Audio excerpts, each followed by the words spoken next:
hinahatulan ng dayuhang walang alam. Sino pa ang nagmalasakit?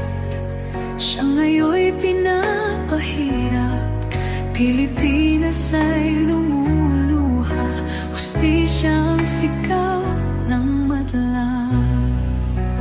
Tatay, di ko hindi ka nag-iisa.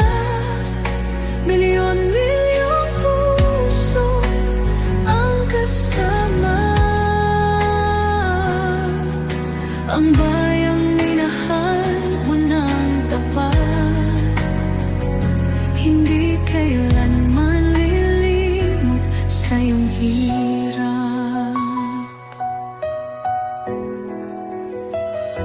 Ilang taon mong isinakripisyo, kapayapaan, kaunlaran para sa Pilipino.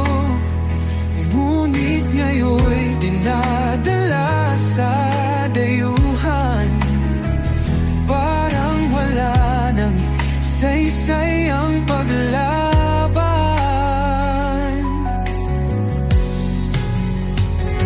Sino pa ang nagmalasakit? Siya ngayon'y